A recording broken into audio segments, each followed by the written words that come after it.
Hello दोस्तों, welcome back to our channel. तो जैसा कि हमने पिछले एपिसोड में देखा था, जहां बन्नी क्रो अपने भाइयों को समझाने की कोशिश कर रहा था, लेकिन हमने देखा था कि बन्नी क्रो के भाइयों ने धोखे से अपने भाई बन्नी क्रो के ऊपर जानलेवा हमला कर दिया था, जिसकी वजह से बन्नी क्रो की हालत वहाँ पे बहुत ही ज्यादा खराब हो चुकी थी। और यहीं से नेक्स्ट एपिसोड की शुरुआत होती है, जहाँ हमें डीमन क्लैन के मेंशन का ही सीन दिखाया जाता है। और बेचारा बन्नी क्रो वहाँ पे अपने पेट में उस टैगर को देखकर बहुत ही मुश्किल से बोलते हुए कहता है, तुम लोगों ने मुझे यहाँ पे मारने के लिए डीमन किलिंग ब्लेड का यूज किया। इसका मतलब है कि तुम लोग मुझे यहाँ पे मारने के लिए ले आए थे, और इस सब की प्लानिंग तुम लोग पिछले काफी लंबे अरसे से कर रहे थे। लेकिन तुम लोगों ने ऐसा क्यों किया? क्या हम लोग इसी दिन के लिए भाई बने थे? बन्नी क्रो की ये सारी बातें सुनकर मूजॉन वहाँ पे उसका मजाक उड़ाते हुए कहता है, बिग ब्रदर, तुम्हारी याददाश्त के साथ साथ तुम्हारी नॉलेज भी काफी ज्यादा अच्छी है। जिस पे बन्नी क्रो वहाँ पे बहुत ही मुश्किल से अपने भाई से सवाल करते हुए पूछता है, मुझे बस इतना बता दो कि ऐसा तुमने क्यों किया? जिस पे मूजॉन वहाँ पे एक लेवल स्माइल करते हुए अपने भाई बन्नी क्रो से कहता है, बाद में जब हम सभी लोग एक साथ मिलकर रहा करते थे, तब तुम अपने सारे काम हमसे करवाया करते थे। इवन उस समय तुम जो कुछ भी थे, तुम्हारे पीछे कहीं न कहीं हमारा हाथ भी था। और उस समय हम भी तुम्हारा हर काम इसलिए करते थे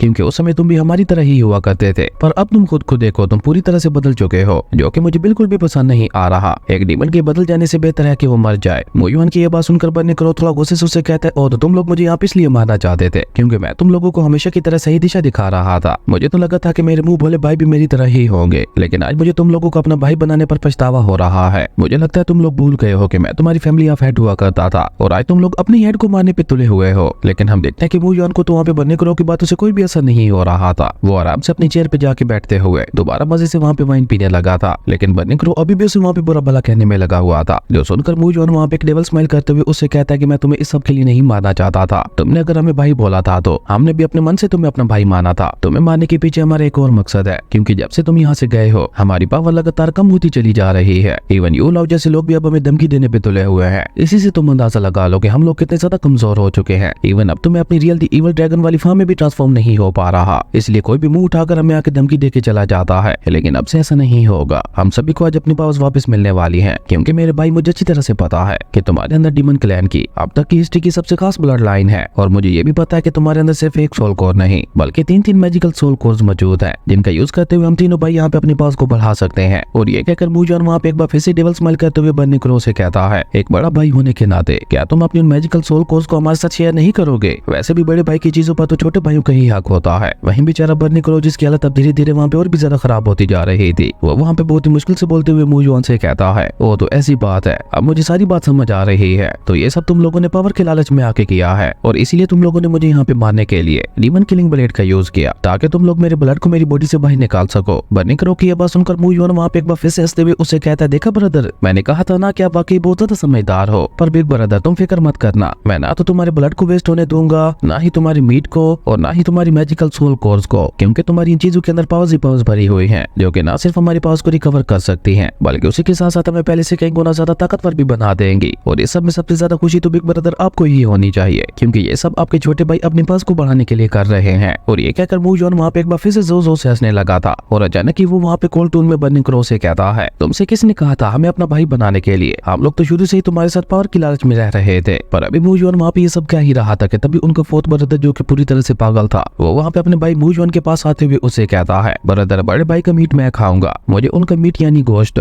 बहुत ही ज्यादा टेस्टी लग रहा है, और हो सकता है बिग ब्रदर के मीट को खाने के बाद मैं भी ठीक हो जाऊं। जिसमें मूजॉन उसे वहाँ पे तसल्ली देते हुए कहता है कि हाँ हाँ क्यों नहीं, तुम जितना चाहो बिग ब्रदर का मीट खा सकते हो। मूजॉन की ये बात सुनकर उनका फोर्थ ब्रदर भी वहाँ पे काफी ज्यादा खुश हो गया था, और वो वहाँ पे बिल्कुल एक डीमन की तरह जोर जोर से हंसते हुए अपने दोनों भाइयों का शुक्रिया अदा करने लगा था। और बन्नी क्रो, जो कि ये सब वहाँ पे काफी घूस से देख रहा था, उसका खून भी अब धीरे धीरे वहाँ पे खुलने लगा था। तभी अचानक ही वो वहाँ पे गुस्से से चलाते हुए कहता है कि मुझे यकीन नहीं हो रहा, तुम लोग मेरे वही भाई हो जो कि कभी मेरे लिए जान देने के लिए भी तैयार हुआ करते थे, और आज देखो मेरे अपने ही भाई मेरी जान लेने पे तुले हुए हैं, वो भी किस लिए? सिर्फ अपने पास को बढ़ाने के लिए। तुम लोग भाई नहीं बल्कि भाइयों के नाम पे एक धब्बा हो। पास में तुम लोगों ने मेरे लिए बहुत कुछ किया था, लेकिन आज मेरे ऊपर हमला करके तुम लोगों ने वो सब कुछ गंवा दिया। तो अब हम लोगों का हिसाब किताब क्लियर हो चुका है, इसलिए अब मैं भी तुम लोगों को अपना भाई मानते हुए तुम लोगों के ऊपर और रहम नहीं दिखाऊंगा। और ये कहकर बन्नी क्रो ने वहाँ पे गुस्से से अपना पावरफुल ऑरा रिलीज कर दिया था, जो देखकर मूजॉन वहाँ पे एक बार फिर से बन्नी क्रो का मजाक उड़ाते हुए कहता है कि अगर बिग ब्रदर इतनी छोटी चीज के लिए भी अपने छोटे भाइयों की मदद नहीं कर सकते तो मैं भी अपने पुराने रिलेशन को पूरी तरह से भूल जाऊंगा। और ये कहकर मूजॉन ने भी वहाँ पे अपना डिमोनिक ऑरा रिलीज कर दिया था, और बन्नी क्रो वहाँ पे कुछ समय पातों से पहले उसने वहाँ पे बन्नी क्रो के ऊपर हमला करना भी शुरू कर दिया था। पर हम देखते हैं कि बन्नी क्रो ने किसी तरह से उनके हमलों से खुद को बचा लिया था। पर तभी उनका वो चौथा भाई, जो कि पूरी तरह से पागल था, वो वहाँ पे बिल्कुल पागलों की तरह आगे बढ़ते हुए बन्नी क्रो के ऊपर हमले करने लगा था। और साथ साथ वो वहाँ पे बन्नी क्रो से ये भी कह रहा था, बिग ब्रदर, आगे तुम इतनी ज्यादा कंजूसी क्यों कर रहे हो? जल्दी से मुझे अपना मीट खाने दो, तुम्हारा ये मीट देखते हुए मेरे मुंह में पानी आ रहा है। और ये कहकर वो वहाँ पे बहुत ही अग्रेसिवली बर्निंग क्रो को खत्म करने के लिए उसके ऊपर जानलेवा हमला करने लगा था। लेकिन हम देखते हैं कि बर्निंग क्रो भी वहाँ पे अपनी स्पीड का यूज करते हुए लगातार वहाँ पे उसके हमलों को डोज किए जा रहा था। वो अभी भी वहाँ पे अपने भाइयों के ऊपर हमला करने से थोड़ा हिचकिचा रहा था, जो देखकर मू युआन का भाई मू शिंग उससे कहता है कि मेरे ख्याल से तो हमें ये सब करने की कोई जरूरत नहीं है, क्योंकि यू लाओ ने हमें जो टास्क दिया था वो ऑलरेडी हम पूरा कर चुके हैं। तो मेरे ख्याल से तो हमें अपने बिग ब्रदर को छोड़ देना चाहिए। जिसपे मू युआन वहाँ पे अपने उस डीमन किलिंग ब्लेड को बाहर निकालते हुए उससे कहता है, क्या तुम भी अपना हाल फोर्थ ब्रदर की तरह करवाना चाहते हो? तुम जानते हो ना हमारी पावर यहाँ पे लगातार कम होती चली जा रही है, और अगर सब कुछ यहाँ पे इसी तरह से ही चलता रहा तो बहुत जल्द हम दोनों का हाल भी अपने फोर्थ ब्रदर की तरह ही हो जाएगा। हम ना तो डीमन रहेंगे और ना ही घोस्ट, और हमेशा हमेशा के लिए इस तरह से बीच में फंस कर रह जाएंगे। तो अब फैसला तुम्हारे हाथ में है। अपने भाई मू युआन की ये बात सुनकर मू शिंग ने भी अचानक वहाँ पे अपने डैगर को बाहर निकाल कर आगे बढ़ते हुए वहाँ पे बर्निंग क्रो के ऊपर हमला करना शुरू कर दिया था। और मू शिंग के पीछे पीछे अब मू युआन भी बर्निंग क्रो के ऊपर हमला करने के लिए आगे बढ़ गया था, और एक साथ खुद को वहाँ पे उन तीनों के हमले से खुद को बचाना अब बर्निंग क्रो के लिए भी बहुत ज्यादा मुश्किल होता जा रहा था। तभी हम देखते हैं कि उन तीनों भाइयों ने वहाँ पे एक साथ बर्निंग क्रो के ऊपर अटैक करते हुए उसे वहाँ पे अपने डीमन पैलेस से बाहर फेंक दिया था। और हम देखते हैं कि उन तीनों को इतने ज्यादा पावरफुल अटैक के बावजूद भी बर्निंग क्रो को कुछ ज्यादा फर्क नहीं पड़ा था। लेकिन अब बर्निंग क्रो ने भी वहाँ पे अपनी मन ही मन में उनका सामना करने की ठान ली थी, इसलिए वो वहाँ पे उस डीमन मेंशन से बाहर आते ही अपने डिसेंडेंट्स जीवन और उसके बाकी साथियों से कहता है, तुम सभी लोग अपनी जान बचाते हुए जल्दी से भाग जाओ यहाँ से, तब तक मैं यहाँ पे इन लोगों को संभालता हूँ। हाँ, जिनको भी तो पता चले इनका बड़ा भाई कितना ज्यादा ताकतवर है। वहीं बर्निंग क्रो को वहाँ पे ये सब कहते हुए देखकर मू युआन वहाँ पे एक बार फिर से उसका मजाक उड़ाते हुए कहता है, बिग ब्रदर ये सारी बातें तुम किससे कर रहे हो? क्या अपने उन्हीं तीनों साथियों से जो कि तुम्हारे साथ यहाँ पे आए थे? पर तुम्हें नहीं लगता कि तुम्हें उनके साथ बात करने से पहले एक बार पीछे मुड़कर देख लेना चाहिए? मू युआन की ये बात सुनकर बर्निंग क्रो जैसे ही वहाँ पे पलट कर पीछे देखता है तो उसे वहाँ पे एक बहुत बड़ा झटका लगता है, क्योंकि जीवन के साथ साथ उसके बाकी दोनों साथियों की लाशें भी पीछे पेड़ के ऊपर लटकी हुई थी, और उन तीनों लाशों की हालत वहाँ पे बहुत ही ज्यादा खराब दिखाई दे रही थी। देखने से ऐसा लग रहा था कि जैसे उनकी बॉडी से कोई चीज निकाली गई हो। और तभी मू युआन के लोग वहाँ पे अपने मास्टर को ग्रीट करते हुए उससे कहते हैं, मास्टर हम लोगों ने समय रहते इन तीनों को ठिकाने लगा दिया था, और जैसा कि आपने बोला था हमने इन तीनों की बॉडी से इनकी मैजिकल सोल कोर्स को भी बाहर निकाल लिया। और आपने बिल्कुल ठीक कहा था, इन तीनों की मैजिकल सोल कोर्स भी काफी ज्यादा ताकतवर थी। वहीं बेचारा बर्निंग क्रो तो अपने लोगों की ऐसी हालत देखकर सदमे में जा चुका था, उससे तो वहाँ पे कुछ समझ ही नहीं आ रहा था कि आखिर वो रिएक्ट कैसे करे। वहीं दूसरी तरफ मू युआन अपने लोगों की तारीफ करते हुए कहता है कि तुम लोगों ने बहुत अच्छा काम किया। अपने मास्टर की ये बात सुनकर उन सभी सोल्जर्स ने वहाँ पे उन तीनों की मैजिकल सोल कोर्स को वहाँ पे मू युआन के हवाले कर दिया था, जो कि उन तीनों भाइयों ने वहाँ पे आपस में बांट ली थी। जबकि हम देखते हैं कि बर्निंग क्रो तो वहाँ पे इतना सारा गुस्सा हो चुका था कि अपनी बर्निंग क्रो वाली फार्म में होते हुए भी वहाँ पे उसकी डीमन किंग वाले घुराने की आवाज सुनाई दे रही थी। इवन उसका खतरनाक फिल्म और भी वहाँ पे खुद ब खुद ही रिलीज होने लगा था, और गुस्से से वहाँ पे उसकी आंखें पूरी तरह से लाल हो गई थी। पर ये सब देखकर भी वो तीनों भाई वहाँ पे बिल्कुल भी नहीं घबराते, क्योंकि उन तीनों को अभी भी यही लग रहा था कि उनका भाई बहुत ही बुरी तरह से इंजर्ड हो चुका है, और उसी के साथ उसके ऊपर डीमन किलिंग ब्लेड से हमला किया गया था, जिसकी वजह से लगातार वहाँ पे बर्निंग क्रो की हालत खराब होती जा रही थी। जबकि हम देखते हैं कि मू शिंग बर्निंग क्रो के इस रूप को देखकर डरते हुए कहता है, ये तो गुस्से से पूरी तरह से पागल हो रहा है, इसका मतलब है कि ये बहुत जल्द यहाँ पे अपने डीमन किंग वाली फॉर्म में आ जाएगा। नहीं, हमें यहाँ पे अपनी रियल फॉर्म में आने से रोकना होगा। और ये कहकर वो तीनों भाई वहाँ पे एक बार फिर से बर्निंग क्रो के ऊपर हमला करने के लिए आगे बढ़ते हैं। पर जैसे वो लोग वहाँ पे बर्निंग क्रो के पास जाते हैं तो बर्निंग क्रो की बॉडी से इतना ज्यादा पावरफुल ऑरा रिलीज होता है कि वो तीनों उड़ते हुए वहाँ से पीछे जा गिरे थे। जिसके बाद वो लोग शौक के मारे वहाँ पे बर्निंग क्रो को देखने लगे थे, जो कि वहाँ पे अपनी डीमन किंग वाली फॉर्म में आ चुका था, और अपने पंजे से अटैक करते हुए डीमन किंग ने वहाँ पे मू युआन के काफी सारे लोगों को एक झटके में खत्म कर दिया था, जो देखकर मू युआन और उसके दोनों भाई अपनी जान बचाते हुए ऊपर हवा में आ गए थे। पर हम देखते हैं कि डीमन किंग वहाँ पे गुस्से से उन तीनों के ऊपर हमला करने के लिए भी ऊपर हवा में जाता है, और साथ साथ उन तीनों को धमकी देते हुए ये भी कह रहा था कि चुपचाप उन तीनों की मैजिकल सोल कोर्स को मेरे हवाले कर दो। लेकिन हम देखते हैं कि बर्निंग क्रो की बातों को उन तीनों के ऊपर कोई भी असर नहीं हो रहा था, और बर्निंग क्रो वहाँ पे उन लोगों के ऊपर अटैक कर पाता उल्टा वहाँ पे उन तीनों ने ही बर्निंग क्रो के ऊपर हमला कर दिया था। और उनका चौथा भाई तो वहाँ पे बिल्कुल पागलों की तरह बहुत ही गुस्से से बर्निंग क्रो के ऊपर हमले किए जा रहा था, और साथ साथ वो ये भी कह रहा था जितना जल्दी मैं तुम्हारा मीट खाऊंगा उतनी ही जल्दी मेरी बॉडी वापस रिकवर होगी, और मेरा ये हाथ भी दोबारा से रीजनरेट हो जाएगा। और ये कहकर उन तीनों भाइयों ने वहाँ पे डीमन किंग के ऊपर तीनों तरफ से हमला करना शुरू कर दिया था। और उनका चौथा भाई तो वहाँ पे एक डेमोनिक बीस्ट की तरह वहाँ पे डीमन किंग की बॉडी के ऊपर अटैक करते हुए उसके मीट को खाने की कोशिश करने लगा था। पर हम देखते हैं कि डीमन किंग ने भी वहाँ पे अपनी डेमोनिक फ्लेम का यूज करते हुए उसे वहाँ पे खुद से दूर कर दिया था, जिसके बाद वो वहाँ पे बहुत ही गुस्से से लगातार अपनी डेमोनिक फ्लेम से उन तीनों के ऊपर हमले करने लगा था, जिससे बचने में उन तीनों भाइयों को भी वहाँ पे थोड़ी परेशानी हो रही थी। पर उसके बावजूद भी वो तीनों भाई थे कि वहाँ पे हारने का नाम ही नहीं ले रहे थे, क्योंकि डीमन किंग ऑलरेडी बहुत ही बुरी तरह से इंजर्ड था, और इसलिए वो तीनों भाई वहाँ पे बहुत ही इजीली डीमन किंग के साथ फाइट कर पा रहे थे, क्योंकि वो तीनों डीमन किंग को वहाँ पे समझने का कोई मौका ही नहीं दे रहे थे। वो तीनों भाई मिलकर लगातार वहाँ पे तीनों तरफ से डीमन किंग के ऊपर हमला करते हुए उसे वहाँ पे कंफ्यूज कर रहे थे, जिसकी वजह से डीमन किंग का गुस्सा भी वहाँ पे हर गुजरते पल के साथ और भी ज्यादा बढ़ता जा रहा था। इवन उसने मू शिंग के ऊपर तो हमला करते हुए उसे वहाँ से उठाकर पीछे फेंक दिया था, जिसका फायदा उठाकर मू युआन वहाँ पे एक बार फिर से अपने उस डीमन किलिंग ब्लेड का यूज करते हुए दोबारा वहाँ पे डीमन किंग के ऊपर हमला करने की कोशिश करता है। लेकिन हम देखते हैं कि अब की बार डीमन किंग ने वहाँ पे उसके इस हमले को बहुत इजीली रोक लिया था, जो देखकर मू युआन जल्दी से अपने भाई मू शेंग को दूसरी तरफ से डीमन किंग के ऊपर हमला करने के लिए कहता है। अपने भाई की यह बात सुनकर मू शेंग भी जल्दी से डीमन किंग के ऊपर हमला करने के लिए आगे बढ़ता है, लेकिन हम देखते हैं कि डीमन किंग ने वहाँ पे अपनी टेल से मू शेंग के ऊपर हमला करते हुए उसे वहाँ पे एक बार फिर से उठा के नीचे फेंक दिया था, जिसके साथ ही अब मू शेंग की हालत वहाँ पे काफी ज्यादा खराब हो चुकी थी और मू युआन और उसका छोटा भाई वहाँ पे कुछ समझ पाते उससे पहले ही डीमन किंग ने वहाँ पे अपना बड़ा सा पंजा उन दोनों के ऊपर रख दिया था, जिसकी वजह से वहाँ पे एक बहुत बड़ा ब्लास्ट भी होता है। और तभी मू शेंग जिसके मुंह से ब्लड निकल रहा था वो अपना खून साफ करके वहाँ पे उठते हुए कहता है, बिग ब्रदर मानना पड़ेगा, तुम इतने ज्यादा घायल होने के बावजूद भी काफी ज्यादा ताकतवर हो। हमें तो लगा था कि हम लोग यहाँ पे बहुत ही इजीली तुम्हें हरा लेंगे, पर तुम तो उल्टा हमें यहाँ पे मारने पे तुले हुए हो। लेकिन ऐसा होगा नहीं, आज अगर यहाँ पे हम में से कोई मरेगा तो वो तुम ही होगे। वहीं दूसरी तरफ मू युआन और उसके चौथे भाई ने भी वहाँ पे अपनी अपनी पावर का यूज करते हुए डीमन किंग के पंजे को रोक रखा था, पर डीमन किंग भी वहाँ पे उन दोनों को दबाने के लिए अपना पूरा दम लगा रहा था। लेकिन हम देखते हैं कि मू युआन वहाँ पे बहुत ही चालाकी से डीमन किंग का सारा ध्यान अपनी तरफ करते हुए उसे कहता है, बिग ब्रदर तुम्हें क्या लगता है तुम हमें यहाँ पे इतनी आसानी से खत्म कर लोगे? और इस बीच मू शेंग को वहाँ पे डीमन किंग के ऊपर हमला करने के लिए काफी ज्यादा समय मिल गया था। वो वहाँ पे अपनी पूरी पावर का यूज करते हुए एक शॉर्ट किलिंग फॉर्मेशन बनाता है और उसी के साथ वो डीमन किंग का मजाक उड़ाते हुए कहता है, तुम भले ही एक डीमन किंग हो लेकिन तुम हो बहुत ही ज्यादा बेवकूफ,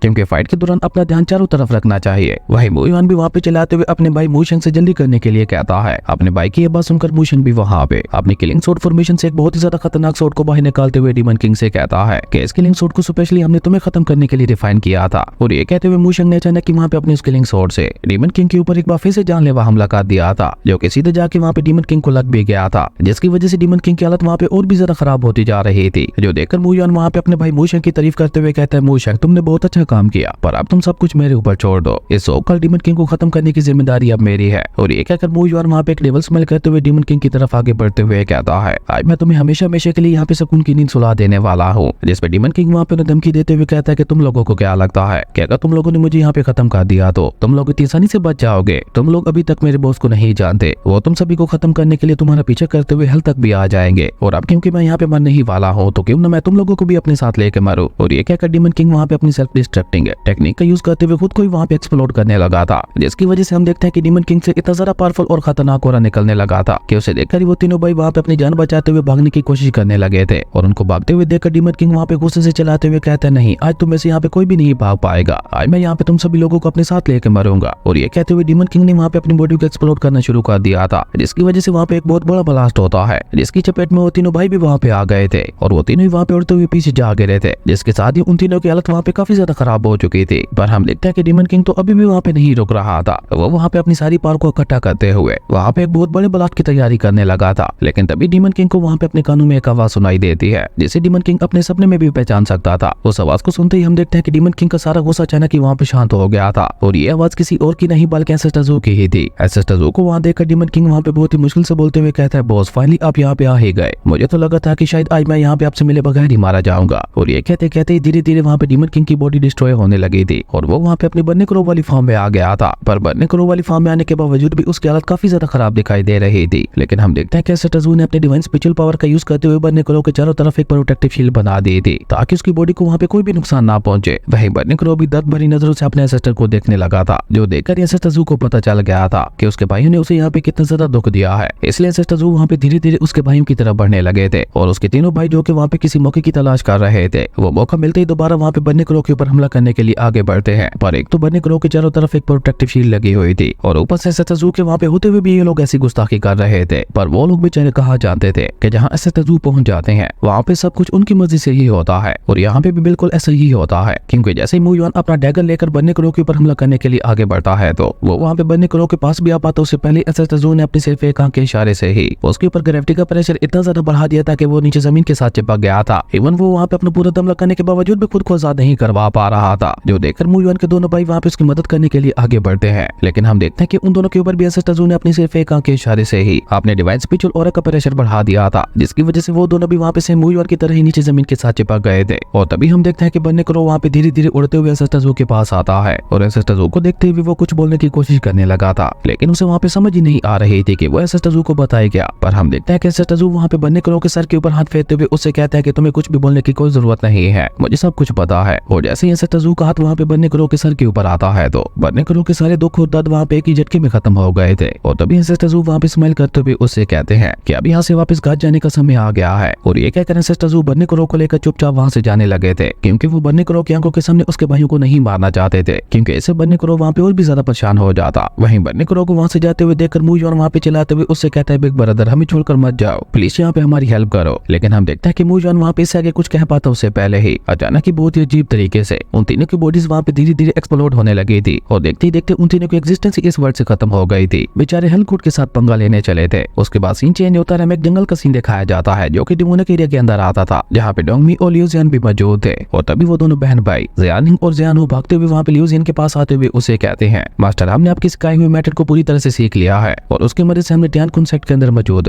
उनके सारे स्पिरिचुअल ट्रायर्स को भी चुरा लिया है। इवन अब उनके सेट के अंदर कोई भी ट्रायर नहीं बचा और अब वो लोग मासूम बच्चों के खून का यूज करते हुए अपने लिए वो खतरनाक एलेक्सिस भी नहीं बना पाएंगे क्योंकि हमने तो उनके सारे ट्रायर्स को ही चुरा लिया है। उन दोनों बहन भाइयों की ये बातें सुनकर लिू जियान वहाँ पे उन दोनों की तारीफ करते हुए कहता है नाइस नाइस, तुम दोनों ने यहाँ पे बहुत अच्छा काम किया, लेकिन तुम दोनों को नहीं लगता कि तुम दोनों को यहाँ पे किसी का शुक्रिया अदा करना चाहिए। लिू जियान की ये बात सुनकर वो दोनों ही वहाँ पे लिू जियान का शुक्रिया अदा करते हुए कहने लगे थे मास्टर आपने हमें जो कुछ भी सिखाया है उसके लिए आपका बहुत बहुत शुक्रिया, आप वाकई एक बहुत अच्छे मास्टर हैं, आप जैसा मास्टर हमने कभी नहीं देखा। उन दोनों बच्चों के मुंह से अपनी तारीफ सुनकर लिू जियान वहाँ पे डोंगमी को चढ़ाने के लिए उसकी तरफ देखते हुए स्माइल करने लगा था, जो देखकर डोंगमी गुस्से से चिल्लाते हुए वहाँ पे लिू जियान से कहता है कि तुम तो बहुत ही घटिया किस्म के इंसान हो जो तुम यहाँ पे इन मासूम बच्चों का फायदा उठाते हुए इनके मुंह से अपनी तारीफ करवा रहे हो। जिसपे लिू जियान वहाँ पे एक बार फिर से डोंगमी की मजे लेते हुए उसे कहता है कि ये सब छोड़ो, अगर तुम चाहो तो मैं तुम्हें भी एक बार फिर से अपना डिसेबल बना सकता हूँ और जो जो मैं इन दोनों को सिखा रहा हूँ वो सब तुम्हें भी सिखा दूंगा क्योंकि अभी भी तुम्हें बहुत कुछ सीखने की जरूरत है। यहाँ पे एक डेमोनिक कल्टीवेटर हमारा पीछे करते हुए यहाँ तक पहुंच गया और तुम्हें इसकी भनक भी नहीं लगी। और ये कहकर लिू जियान वहाँ पे उस डेमोनिक कल्टीवेटर से कहता है कि अब छुपने का कोई फायदा नहीं है, सामने आओ। लेकिन हम देखते हैं कि डोंगमी ने अचानक वहाँ पे अपनी पावर का यूज करते हुए पीछे वाले पेड़ के ऊपर एक पांच मार दिया था, जिसके पीछे से वही डेमोनिक कल्टीवेटर निकल कर आता है और ये डेमोनिक कल्टीवेटर कोई और नहीं बल्कि शैडो लॉर्ड ही था। शैडो लॉर्ड वहाँ पे लिू जियान से कहता है कि तुम्हारे ये दोनों बच्चे मेरे क्लैन से काफी कुछ चुरा कर लाए हैं जिसके लिए अब मैं इन्हें माफ नहीं कर सकता, लेकिन अगर तुम अपने इन दोनों बच्चों को बचाना चाहते हो तो उसके लिए तुम्हें खुद को मेरे 3 हमलों से बचाना होगा। अगर तुमने मेरे 3 हमले झेल लिए तो मैं इन्हें यहाँ पे माफ कर दूंगा। शैडो लॉर्ड की ये बात सुनकर लिू जियान वहाँ पे स्माइल करते हुए उससे कहता है मुझे लगता है तुम्हें अपने पावर के ऊपर कुछ ज्यादा ही भरोसा है, इसलिए तो तुम्हारे अंदर इतनी ज्यादा एरोगेंस दिखाई दे रही है। पर कोई बात नहीं, अभी मैं तुम्हारा सारा घमंड निकाल देता हूँ। और इसी कमाल के सीन के साथ हमारी अमेजिंग एपिसोड यहीं पे खत्म हो गया था। दोस्तों अगर आपको ये वीडियो अच्छी लगी तो लाइक कर दें और अगर चैनल पे नए आए हो तो सब्सक्राइब करते जाना। तो मिलता है एक न्यू वीडियो में, तब तक के लिए बाय।